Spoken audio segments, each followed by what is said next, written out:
Hi there, welcome to this week's video of media commentary.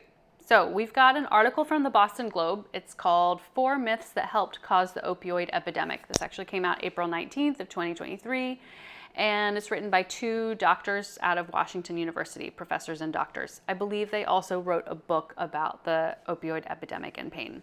So the gist of this article is great. I think that it leaves the reader kind of in a hopeless state, and I wanted to add to it. So they talk about 4 myths that they believe are the reasons for the opioid epidemic, or major contributors to the opioid epidemic in the United States. And they say that it's unique to Americans. I don't really know if I agree with that. I think that I would say the Western world has these views as well, but that's neither here nor there. So the first myth that they believe has assisted the opioid epidemic is that pain is not in your head. Okay, that sounds like confusing at first. So if the myth is pain is not in your head, that means that pain is in your head. That is true. Here's the thing. Back in the day, when you would have back pain and you would go to the doctor and there would be nothing there. They do the scans, whatever, and they're like, I don't see anything. You're making it up. It's all in your head. That's what they would say. Unfortunately, that is still what they say, sort of making people feel like they're making up their pain and it's not real. Well, that's not true. The pain is real. Your pain is real all the time. Whenever you feel pain, it is totally real. It may not exist in your back. There might not be anything going on in your back. No one can see what's going on. Your back looks healthy, but you're still experiencing the pain. You're not making it up. The pain is real. However, the pain is an output of your brain. So technically it's in your head. We just don't really say it that way anymore because it sounds like you're telling someone they're making it up. So pain is an output of the brain. And what they talk about here, so here's this little clip. They say, when somebody presents to a doctor with pain, the doctor will try to find something in the body that could be generating the pain signal and that could be treated. But quite often there isn't anything treatable in the body, or it is treatable, but the treatment doesn't eliminate the pain altogether. That's because whatever is going on in the body is just information that's being sent up to the brain, and the brain gets to decide at the end of the day whether the output is going to be a feeling of pain or some other sensation or nothing at all. What they don't explain very well here is that the sensations from your body are not the only information, it's not the only signals that the brain is receiving. Your brain is receiving millions of bits of information at any given moment, consciously and subconsciously. Mostly subconsciously, things that we're not even realizing, and then the conscious is like what we're feeling and what we're paying attention to.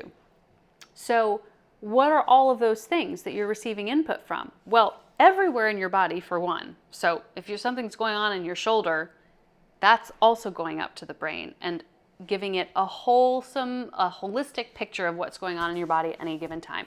Hormone regulation, any sort of inflammation happening. And then you've got all of those other factors like sleep and stress and what's going on in your daily life.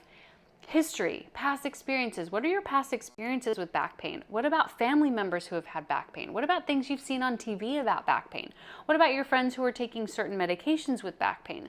What about this x-ray that you saw of your own back when you were 20 after you had an injury from playing soccer and your doctor told you your back would never be the same again, right? All of those things affect our pain experience or affect what the brain decides the output is going to be. Maybe it's pain, maybe it's not. That's why pain changes day to day. So that's the first part. They don't really kind of go into what those other factors are, what those other signals are. Myth number 2, opioids are universal pain reducers.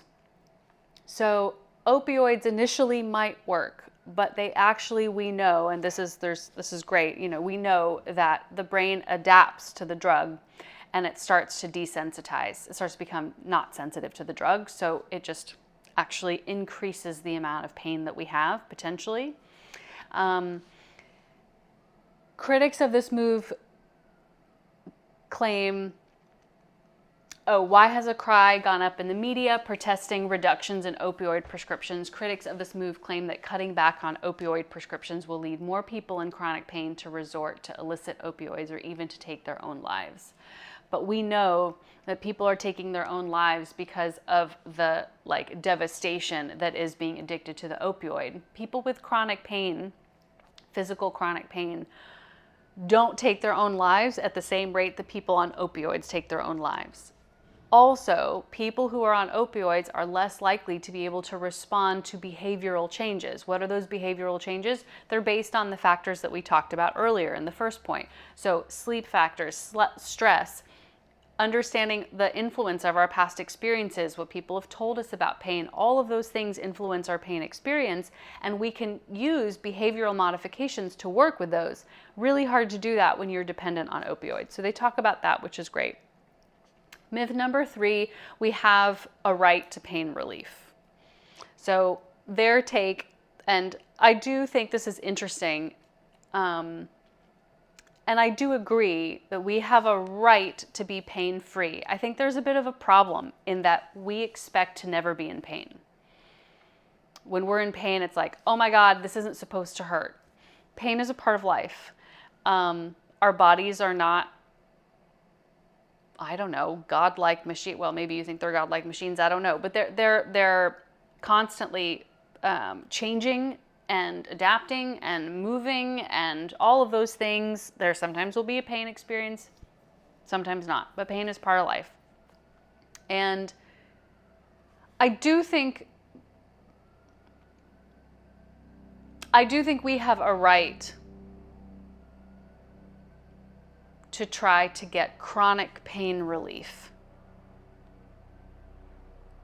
I don't think everybody needs to be in chronic pain. Everybody will experience pain. Pain is normal. But the transition from pain and acute pain turning into a chronic pain, I think is preventable. And I do think someone experiencing chronic pain has a right to seek out relief. It may not disappear, but there is a way to either reduce the pain a little bit or increase functionality, which both have positive outcomes with someone with chronic pain. Myth number 4, pain can and should always be eliminated. This kind of like goes with the one that I just said before it. Pain can and should always be eliminated. Pain, that's true. Pain can't always be eliminated. Sometimes it can, really does happen. People's pain disappears, and sometimes it can't. Should it always be eliminated? That gets a little, I don't know if I can comment on that. They're saying that pain shouldn't necessarily be eliminated because pain, if we don't have pain, then we also don't have pleasure. And it's just part of the sensory spectrum that we experience as human beings. I think that's a really interesting concept. Whether I agree with it or not is irrelevant, because what happens is that we're sort of left with this 4th myth that maybe we should be experiencing pain, and then like they're just kind of telling us to live with it. They say pain is profoundly normal and deeply embedded in human functionality. It's not possible to take away the ability to feel pain without taking away the ability to feel emotions or to function fully in society.